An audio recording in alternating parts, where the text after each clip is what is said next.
My name is Jane, and at 34 years old, I finally achieved my lifelong dream of owning a Victorian house in Boston. After years of saving every penny from my interior design business, I found the perfect blue-trimmed beauty on Maple Street. Then my family betrayed me. They secretly outbid me and bought my dream home right from under my nose. But here is the thing they never saw coming. While they were busy celebrating their victory, I was signing papers too. Let me know where you are watching from, and if you have ever been betrayed by family, hit that subscribe button and like this video. Stick around to find out what happened when they realized we were going to be neighbors. Growing up in a cramped two-bedroom apartment in downtown Boston, with my parents William and Margaret, and my younger sister Allison, I developed an unusual obsession for a child. While other kids had posters of boy bands or movie stars on their walls, I collected pictures of Victorian houses. There was something magical about those intricate gingerbread trims, the rounded turrets, and wraparound porches that captured my imagination. I would spend hours sketching floor plans and dreaming about the day I would walk through my very own Victorian front door. My parents never really understood this fascination. Dad worked as an accountant, and Mom taught second grade at the local elementary school. They were practical people who viewed houses as simply places to live, not objects of beauty or historical significance.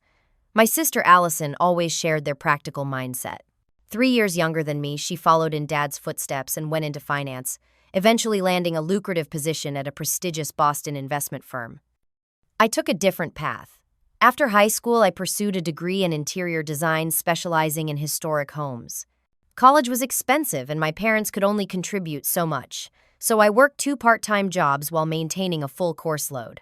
The exhaustion was worth it when I graduated and landed an entry-level position at a boutique design firm that focused on renovating historic properties throughout New England. For 10 years, I lived frugally in a tiny studio apartment with secondhand furniture and discount store clothes.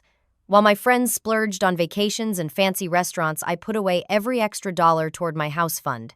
My social life suffered, and I turned down countless invitations to save money. Dating was sporadic at best, since I made it clear to anyone interested that my financial priority was saving for a house, not building a relationship. By the time I turned 34, I had finally saved enough for a decent down payment even in Boston's brutal real estate market. As a single woman trying to buy property in one of America's most expensive cities, I knew the odds were stacked against me. But my years of dedication had paid off. I had excellent credit, a pre-approved mortgage, and enough savings to make a competitive offer on a modestly priced home. When I first spotted the listing for the Victorian on Maple Street, my heart literally skipped a beat. The house had all the classic features I had dreamed about since childhood. Built in 1890, it boasted the original stained glass windows, hardwood floors, and intricate woodwork throughout. The exterior was painted a soft gray with distinctive royal blue trim that made it stand out from the other houses on the street. And the crowning glory was the turret on the left side, with windows offering a panoramic view of the neighborhood. At $400,000, it was at the very top of my budget, but still within reach if I stretched a little. The moment I saw it online, I called my realtor Sophia and scheduled a viewing for the next day. That evening, I visited my parents for our usual Sunday dinner. Allison was there too, and I could barely contain my excitement as I showed them the listing on my phone. My father adjusted his reading glasses and peered at the screen. "That looks like a money pit to me. Old houses are nothing but trouble." Mom was slightly more encouraging. "It is beautiful, dear, but are you sure you can afford it? And all that space for just one person seems excessive." Allison took the phone and scrolled through the photos with a strange expression on her face. "It is in a great neighborhood. Property values there are expected to rise significantly in the next few years." She handed the phone back to me with what I now realize was a calculating look. "When are you going to see it?" I told them about my appointment the next day, and the conversation moved on to other topics. Looking back, I should have noticed how my sister kept steering the discussion back to the house, asking seemingly innocent questions about the listing price, the condition of the property, and my financing plans. But I was too excited to pick up on the warning signs. The following day, I toured the house with Sophia. If anything, it was even more perfect in person. Yes, it needed work. The kitchen was outdated, some of the wallpaper was peeling, and the bathrooms definitely required modernizing. but the bones of the house were solid, and I could see exactly how to bring it back to its former glory while adding contemporary comforts. I walked through each room mentally, placing my furniture, planning color schemes, and imagining my future life there. In the turret room, which would become my home office, I stood by the window and felt a sense of belonging I had never experienced before. This was my house. I could feel it. "I want to make an offer," I told Sophia before we even left the property. She smiled, having known me and my Victorian house dreams for years. "I figured you would. Let us go back to my office and draw up the paperwork." That afternoon, I submitted an offer for $380,000, slightly below asking price, but still reasonable for the market. I included a personal letter to the sellers explaining my background in interior design and my passion for preserving historic homes. I hoped it would give me an edge if there were multiple offers. That night, I barely slept. I kept imagining myself sitting on that wraparound porch with a cup of coffee, watching the neighborhood wake up. For the first time in my adult life, I allowed myself to believe that all my sacrifices were about to pay off. 3 days after submitting my offer, I was at work designing a kitchen for a colonial revival when my phone rang. It was Sophia, and I answered immediately, my heart pounding with anticipation. "Jane, I have news about your offer on the Maple Street Victorian," she said, her tone giving nothing away. "Did they accept?" I asked, already mentally packing my apartment. There was a pause. "I'm afraid not. There was a competing offer significantly above asking price. The sellers have decided to go with that one." My stomach dropped. "How much higher?" "50,000 over asking. All cash." I felt like someone had punched me in the gut. $450,000 was well beyond what I could afford, and I certainly could not match an all-cash offer. Still, I was not ready to give up.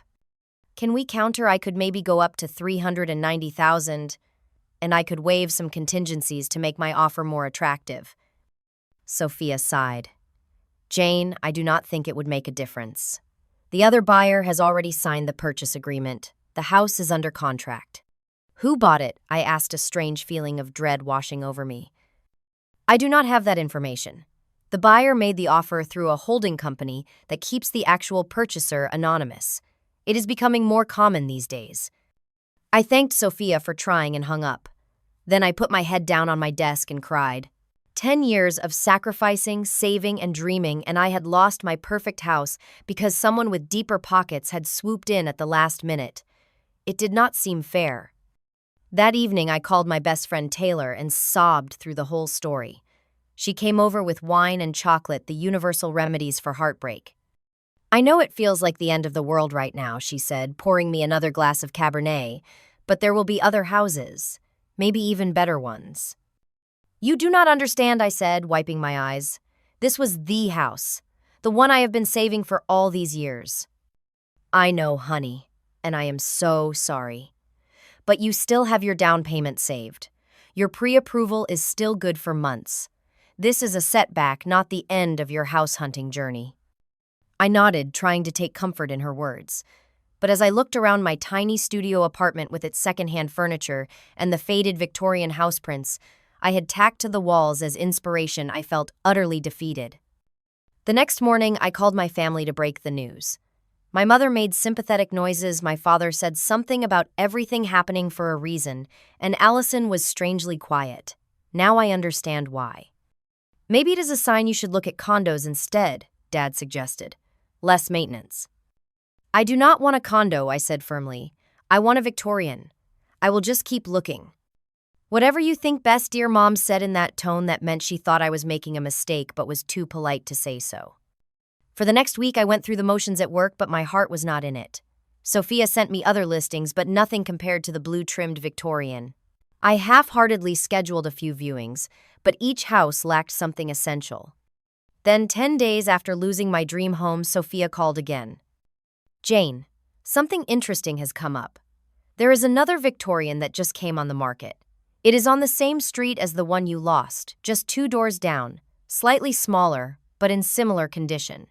The owner needs to sell quickly due to a job relocation. Are you interested in seeing it?" Was I interested? It felt like a lifeline being thrown to a drowning woman.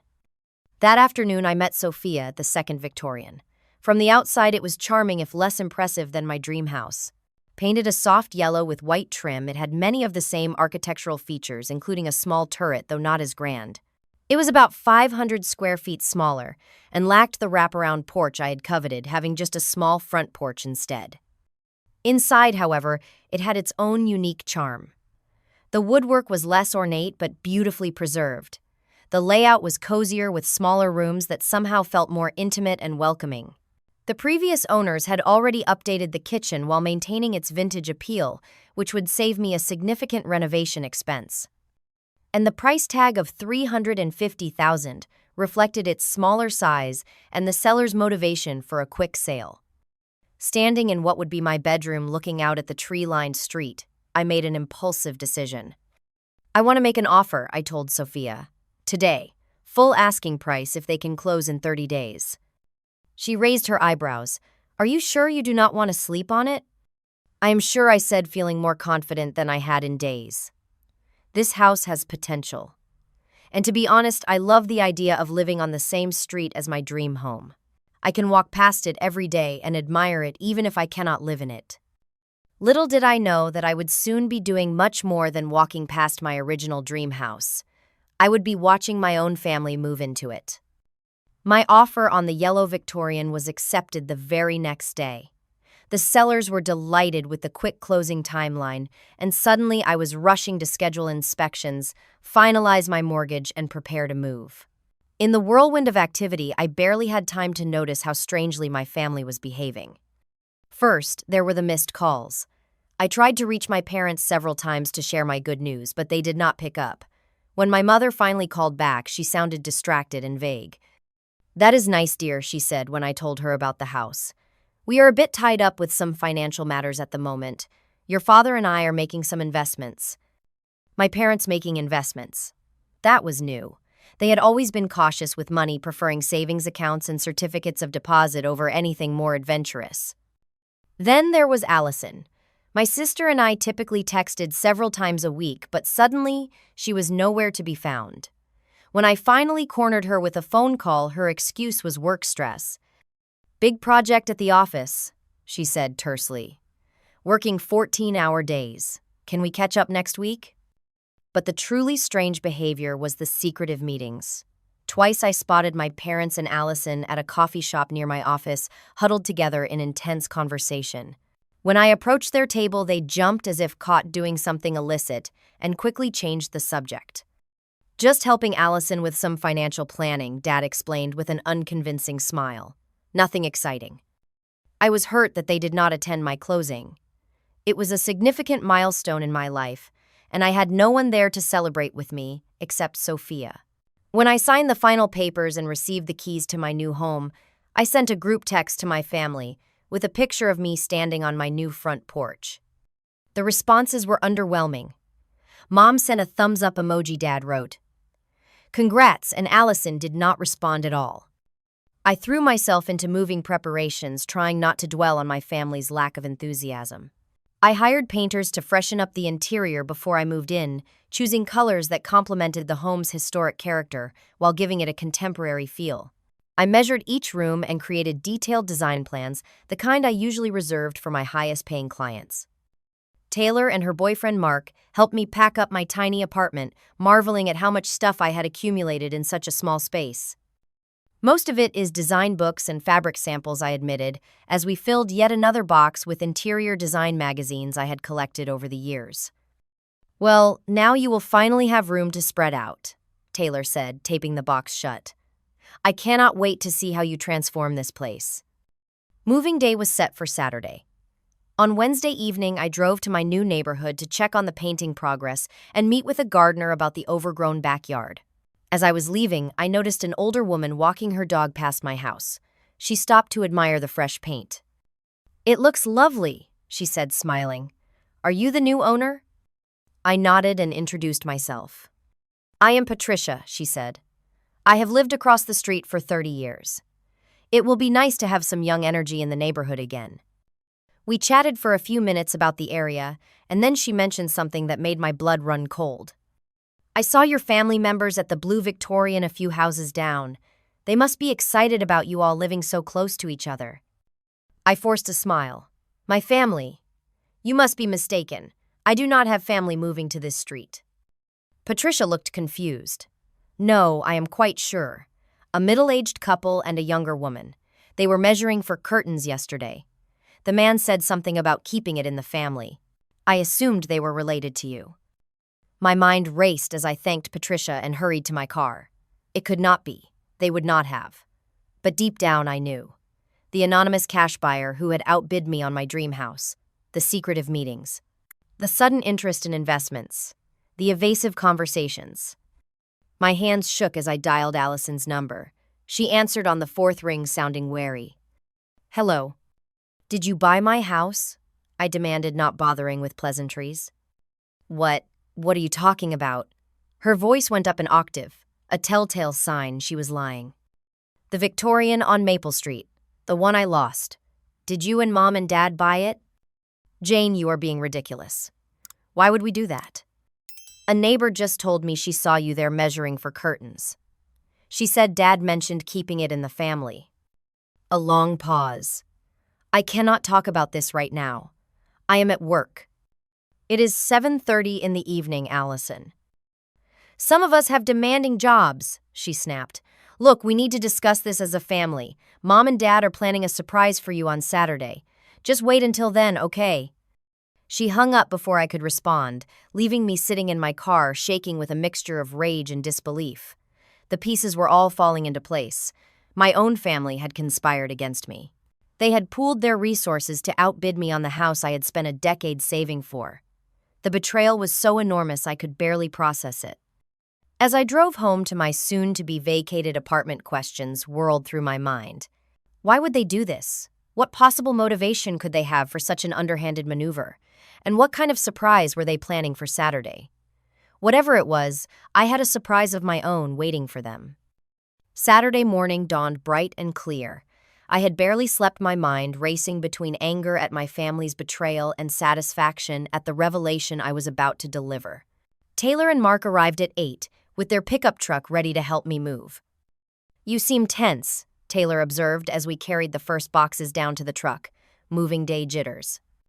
I had not told her or anyone else about my suspicions regarding my family, partly because I still hoped I was wrong, and partly because I wanted to see their faces when I revealed my countertrike.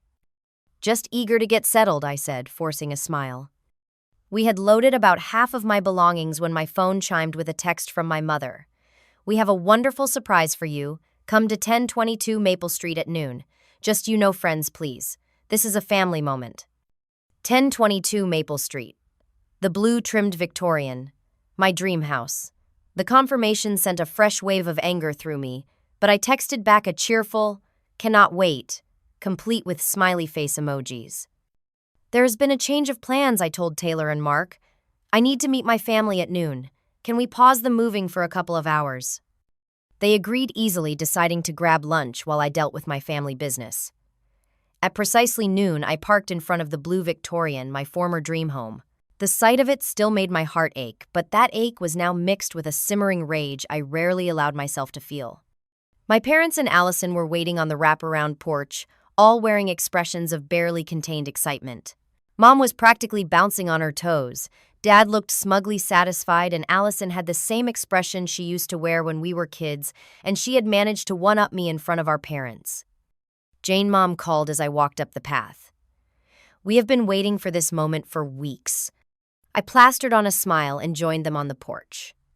What is going on? They exchanged glances, and then Dad pulled a set of keys from his pocket and dangled them in front of me. We got your dream house, my sister and parents announced in unison, their faces split with smug smiles. I feigned confusion. What do you mean? Allison stepped forward, her voice dripping with false generosity. We knew how much you wanted this Victorian. When we saw it was for sale, we decided to pool our resources. Dad took money from his retirement fund, I used my investment portfolio, and Mom contributed her inheritance from Grandma. We outbid you, my father added proudly, as if this were something to celebrate. We knew you could not afford to go over asking price, so we formed an LLC to keep our names off the paperwork and offered $50,000 over. We wanted it to be a surprise, my mother chimed in, apparently oblivious to how horrific this surprise actually was. A family compound. We will all live here together. I looked at them momentarily speechless. They had deliberately conspired to outbid me on the home I had spent a decade saving for, and they expected me to be grateful. Allison jingled the keys. We know you have been struggling to find another place since you lost the bid on this one. Now you will not have to. You can have the third bedroom upstairs. It is small, but you do not have much furniture anyway. The third bedroom. They expected me at 34 years old to live in the third bedroom of the house I had wanted to own myself. Like a child. Or a tenant. Guess you will have to visit us. There now, my sister laughed her tone, making it clear who had the upper hand. My father put his arm around my mother. We thought it was time you stopped this independent streak of yours. Family should stay together. This way you can save on rent and maybe finally start thinking about settling down, finding a husband. Every word they spoke revealed more clearly their complete disregard for my dreams, my hard work, my adult autonomy. They had not done this out of love. They had done it to control me, to pull me back into the family fold on their terms. I took a deep breath, calming the rage that threatened to explode. Then I smiled.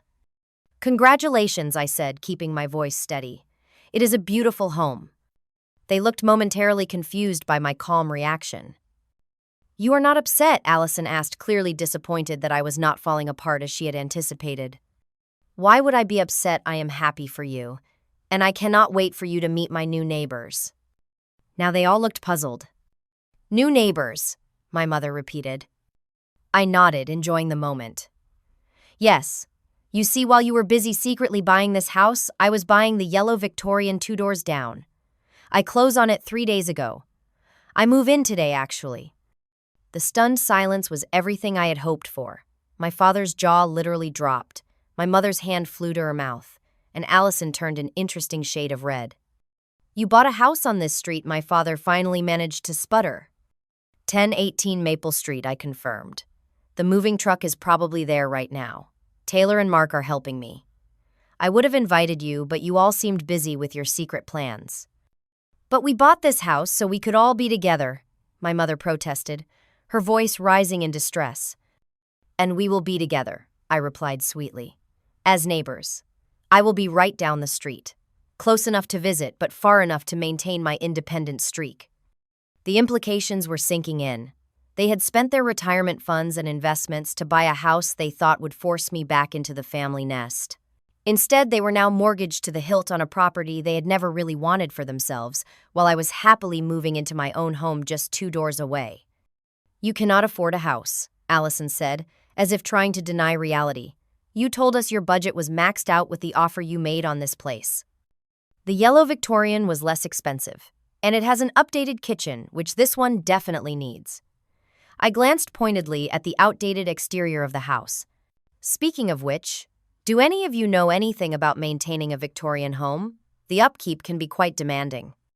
By their blank expressions, I could tell they had not considered the practical aspects of owning a historic property. My father, who complained when he had to change a light bulb, now owned a house that would require constant attention to preserve its character and structure. I should get back to my moving, I said, stepping off the porch. Feel free to stop by later if you want to see my place, though it is quite messy at the moment with all the boxes. As I walked away, I heard my family erupting into arguments behind me. My mother was crying, my father was demanding to know why no one had checked if there were other houses for sale on the street, and Allison was insisting she could not have known I would buy another house in the neighborhood. I smiled all the way back to my new home, where Taylor and Mark were waiting with the truck. How did it go with your family? Taylor asked. Let us just say I delivered a surprise of my own, I replied. Help me unload these boxes and I will tell you all about it. The first week in my new home was a mix of blissful independence and awkward encounters. I took the entire week off work to unpack, arrange furniture, and begin planning my first major renovation project, the sunroom off the kitchen that had enormous potential but needed significant work. Taylor and Mark had been incredulous when I explained what my family had done and how I had countered their scheme. That is the most bizarre thing I have ever heard, Mark said as we assembled my bed frame. Who does that to their own daughter? A family that never accepted I grew up? I replied, tightening a bolt. They have always treated my independence like a phase I would outgrow.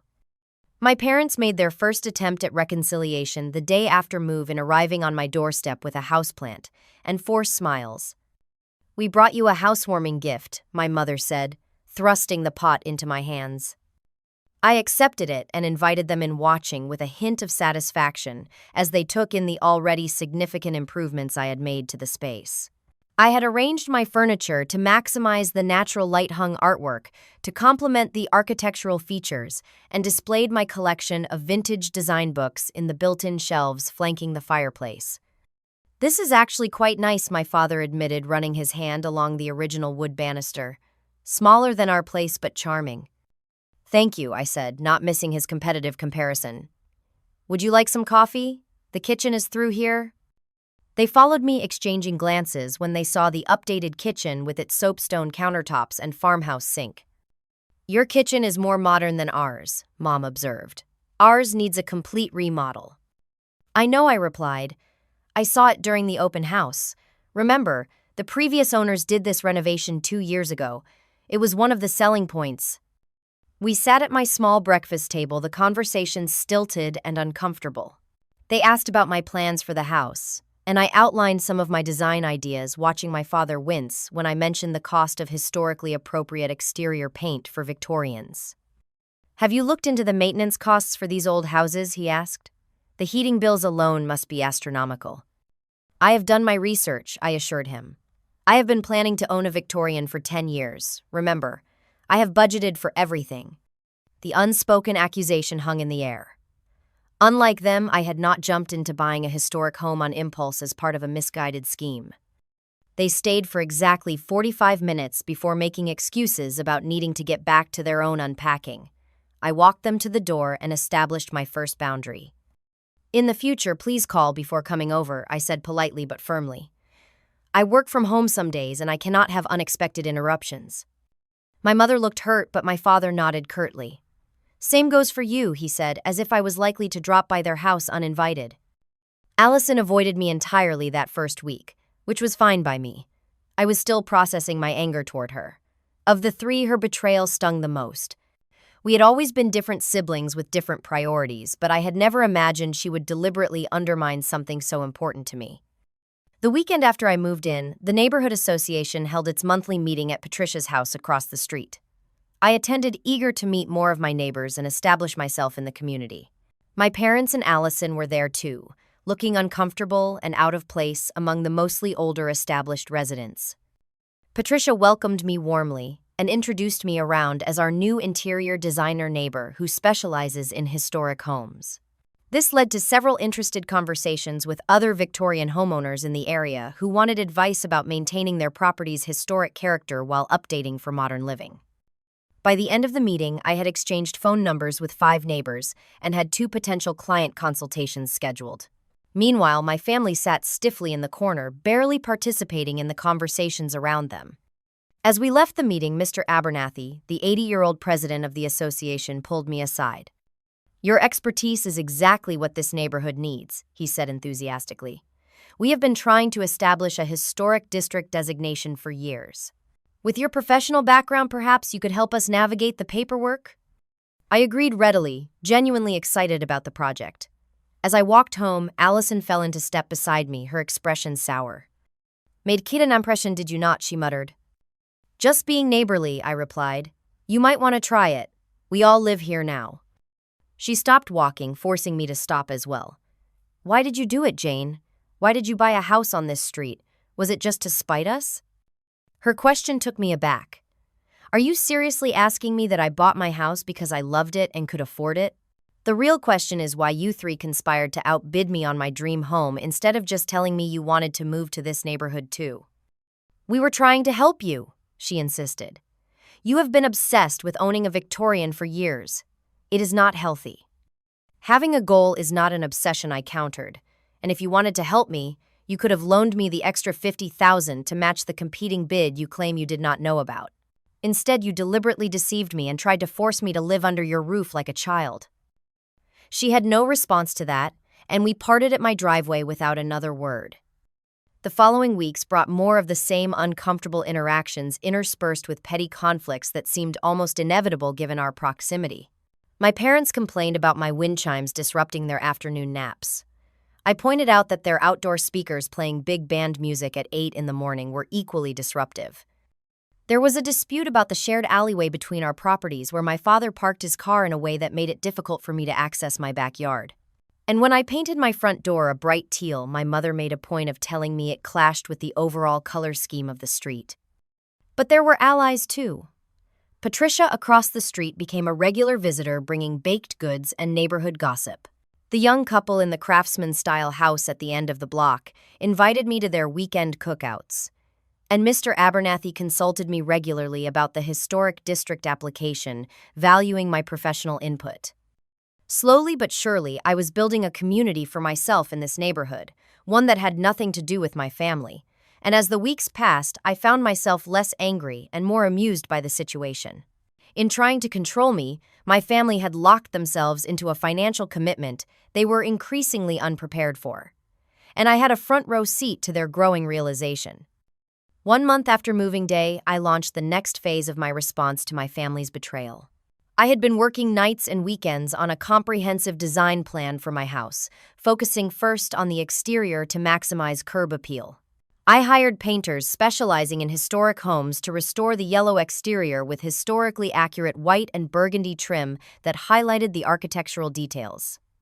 My front garden was transformed with period-appropriate landscaping, including a charming brick pathway and Victorian-style lampposts. Each improvement was carefully documented on my professional social media accounts, where I had begun showcasing my own home as an example of my design expertise.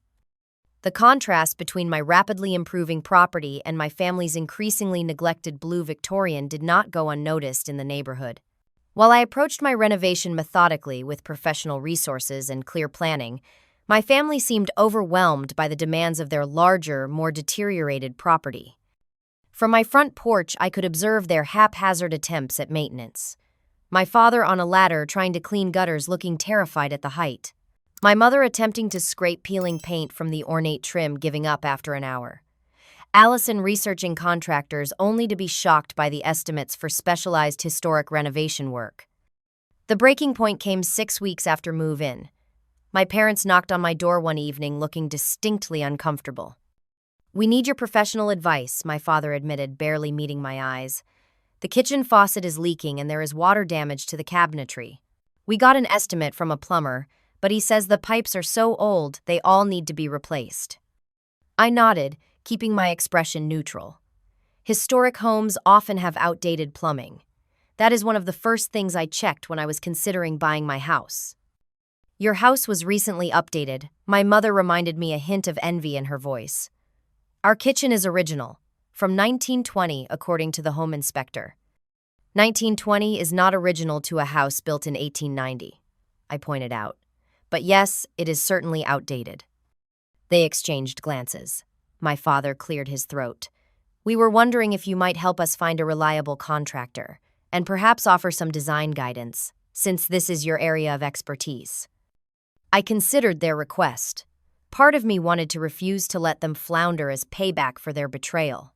But the designer in me could not bear the thought of that beautiful Victorian being renovated poorly due to inexperience. "I can recommend some contractors," I said finally, "and I can review your design plans. But I cannot do the work for free. This is how I make my living." My father looked offended. "We are family." "Yes," I agreed.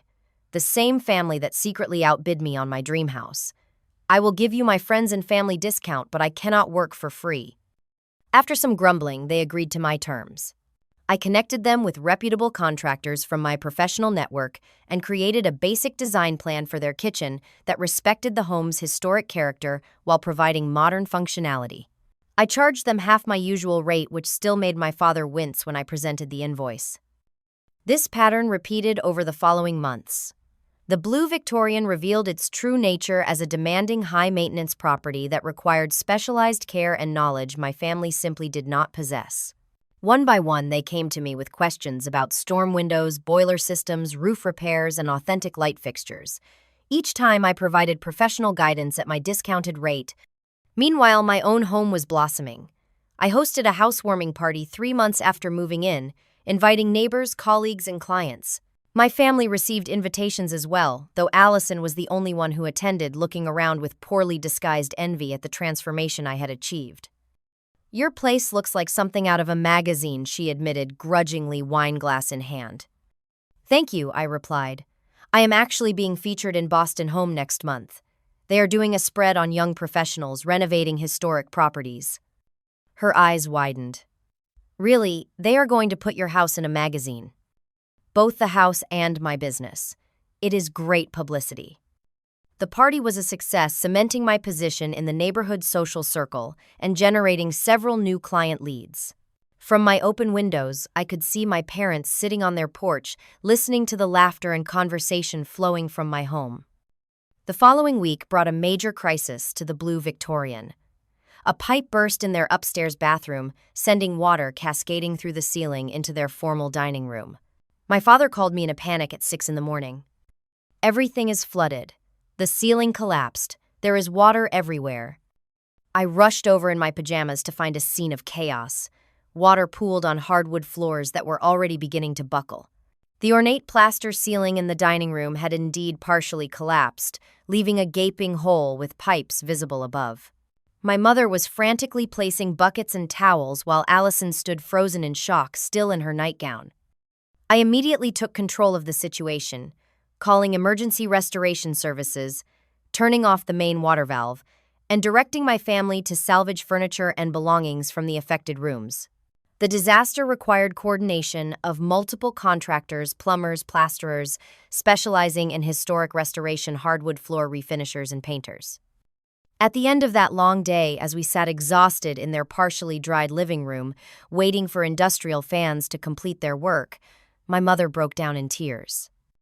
"We had no idea it would be like this," she sobbed. "The inspector said the house was in good condition, but every week there is something new breaking or needing expensive repairs." My father looked 10 years older, the financial strain evident in the new lines on his face. "The insurance will cover some of it, but our deductible is $5,000. And they will not cover the plumbing replacement since it is considered a pre-existing condition due to the age of the pipes." Even Allison seemed deflated. "Maybe we should sell," she suggested quietly. "Cut our losses." I felt a momentary surge of vindication, quickly followed by an unexpected wave of sympathy. They had made a terrible mistake driven by misguided intentions and were now paying the price both financially and emotionally. "You should not sell," I said, surprising myself. "This house has good bones, as we say in the industry. It just needs proper care and restoration. All Victorians do." "We cannot afford to keep pouring money into it," my father argued. "At this rate, we will deplete my retirement fund within a year." "Then you need a plan," I replied. "A comprehensive restoration plan with proper budgeting and timeline, addressing the critical systems first, then moving on to aesthetic improvements. Exactly what I did with my house." They looked at me with a mixture of hope and wariness. "Would you help us create such a plan?" my mother asked tentatively. I hesitated, then nodded. "I will. But first, we need to have an honest conversation about why you bought this house and where we go from here as a family." That evening, as the restoration crew continued their work upstairs, we had the frank discussion that was long overdue. My parents admitted that they had been afraid of losing me as I became increasingly independent. The house scheme had been Allison's idea initially, but they had all convinced themselves they were doing it for my benefit. "We thought if we all lived together, it would be like when you girls were young," my mother explained. "A close-knit family again." "But I never stopped being close," I countered. "I just grew up. There is a difference between being close and being controlled." Allison, to my surprise, was the first to apologize directly. "I was jealous," she admitted. "You have always been so sure of what you wanted. I followed Dad into finance because I did not know what else to do. Watching you work toward this specific dream for years made me feel inadequate somehow. I thought if I could take it away from you, I would feel better. I was wrong." Her honesty disarmed me. For the first time since discovering their betrayal, I felt the tight knot of resentment in my chest begin to loosen. "I forgive you," I said finally. "All of you. But things have to change. You need to respect my independence, my career, and my choices." They agreed perhaps more readily because of their current predicament than from genuine understanding, but it was a start. Over the following weeks, I helped them develop a realistic restoration plan for their Victorian breaking down projects by priority and budget. I introduced them to my network of craftspeople and suppliers, teaching them how to distinguish between necessary preservation and optional renovation. As we worked together on saving their home, our relationship gradually shifted. My parents began to see me not as their daughter who needed guidance, but as a competent professional with valuable expertise. Allison and I found common ground in our complementary skills. Her financial acumen helped create realistic budgets for their restoration projects, while my design knowledge ensured those budgets were properly allocated. By the 6-month anniversary of our move to Maple Street, a new equilibrium had established itself. My business was thriving with my own home serving as a showcase for potential clients. The article in Boston Home had generated significant interest, and I had hired an assistant to help manage my growing client list. My family's Victorian was slowly improving with the critical issues addressed and a clear plan for ongoing restoration. More importantly, our relationship had evolved. We were no longer locked in a power struggle, but were finding our way toward a more mature family dynamic built on mutual respect rather than control. One evening, as we shared dinner on my back patio, my father raised his glass in a toast. To Jane, he said, who taught us all that sometimes the dream house is not about the house at all. It is about creating your own dream, your own way. I smiled and clinked my glass against his.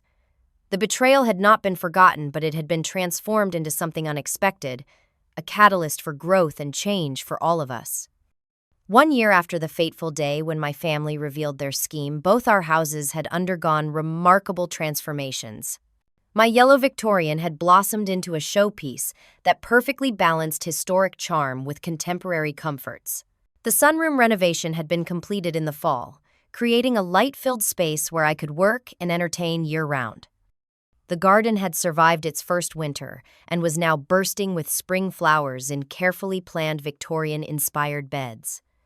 My business had grown beyond my expectations. The feature in Boston Home had led to a regular column on historic renovation, and my client waiting list stretched to 3 months. I had expanded from a one-woman operation to a small firm with 2 junior designers and an administrative assistant working out of a converted bedroom in my home. Meanwhile, the blue Victorian had stabilized under my family's care. Following the pipe disaster and our subsequent reconciliation, they had approached homeownership with newfound respect for the property's historical significance and maintenance needs. The kitchen had been completely renovated with my guidance, ensuring it honored the home's architectural integrity while providing modern functionality. The exterior had been repainted in a historically accurate color scheme that complemented rather than competed with my own home's palette. More importantly, my family had grown. Not in the way they had originally planned by physically housing me under their roof, but in their understanding of adult relationships and boundaries.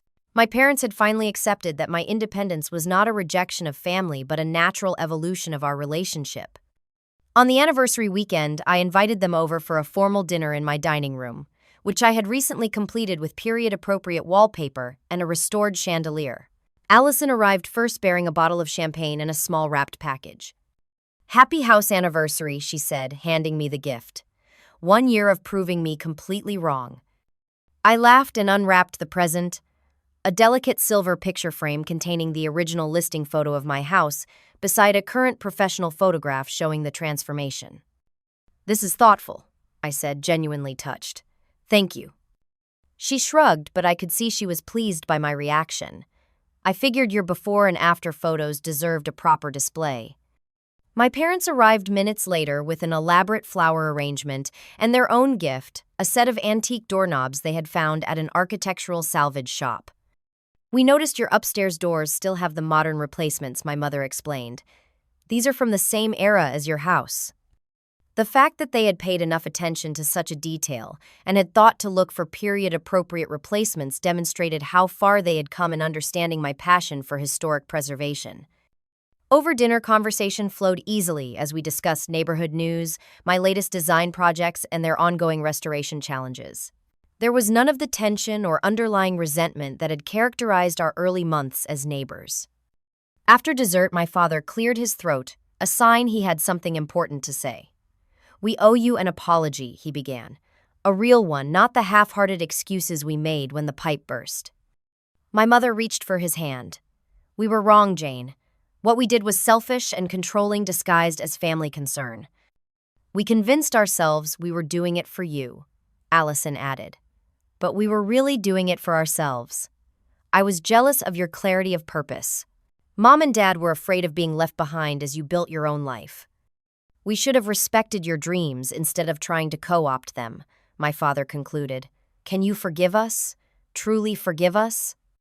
I looked at their earnest faces, remembering the shock and betrayal I had felt a year ago. The anger had faded, replaced by something more complex, an appreciation for the messy, imperfect nature of family love. "I already have," I said simply. "The truth is, as much as I hated what you did, it gave me something unexpected, true independence. Not just living on my own, but standing firmly in my own choices, even when challenged by the people I love most." My mother wiped away a tear.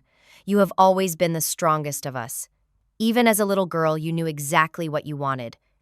"Not always," I admitted. "I thought I needed that specific blue Victorian to be happy.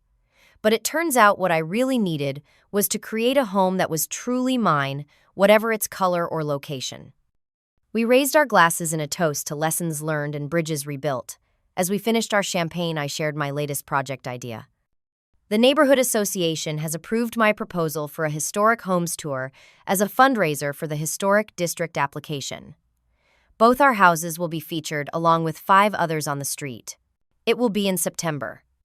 "Our house," my father looked alarmed, "but we are nowhere near finished with the restoration." "That is the point," I explained. "Your house will showcase the restoration in progress. You will talk about the challenges and rewards of bringing a historic property back to life. It is a perspective many homebuyers need to hear before they commit to a Victorian." They exchanged glances, and I could see them absorbing the significance of my proposal. I was publicly acknowledging their ownership of the blue Victorian, validating their place in the neighborhood and in the narrative of Maple Street's historic preservation. "We would be honored," my mother said finally. The historic homes tour took place on a perfect September Saturday. Hundreds of people strolled through our neighborhood, maps in hand, eager to peek inside the Victorian gems lining the street. My house received numerous compliments on the thoughtful restoration, but to my surprise, my family's blue Victorian became the talk of the tour. My parents and Allison had embraced their role as stewards of a historic property in transition. They spoke candidly about their mistakes and learning curve, showing visitors the before and after photos of the water damage disaster and subsequent restoration. My father had even created a detailed spreadsheet of costs and timelines that pragmatic visitors found invaluable. At the end of the day, as the last visitors departed, our neighbors gathered on my front porch for an impromptu celebration. Patricia brought her famous lemonade, the young couple from the Craftsman House supplied homemade cookies, and Mr. Abernathy announced that our fundraiser had exceeded its goal. "Thanks to today's proceeds, we can complete the historic district application," he said, beaming. "Jane, your vision for this event made it possible." I shook my head. It was a community effort. Every homeowner who opened their doors contributed. As twilight settled over Maple Street, I sat on my porch swing, watching the neighborhood quiet for the evening. My parents waved from their porch 2 doors down, and I waved back, feeling a sense of peace I had not expected to find when this journey began. The house I had originally coveted was no longer a symbol of betrayal, but simply another beautiful Victorian on a street filled with historic homes. My own yellow Victorian had become everything I had dreamed of, and more, not just a showcase for my design abilities, but a true sanctuary. The painful lesson my family had inadvertently taught me was that home is not just about the physical structure, no matter how perfect its turret or how intricate its gingerbread trim. Home is about creating your own space in the world, standing firmly in your choices, and building relationships based on respect rather than control.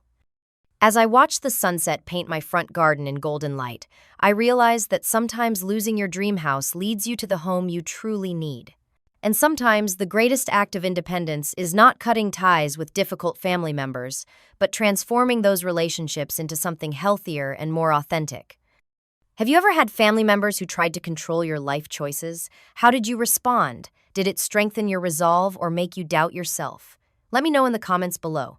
And if you enjoyed this story of family drama and sweet revenge, please give it a like. Subscribe to my channel for more true life stories and share with someone who might need inspiration to stand up for their own dreams.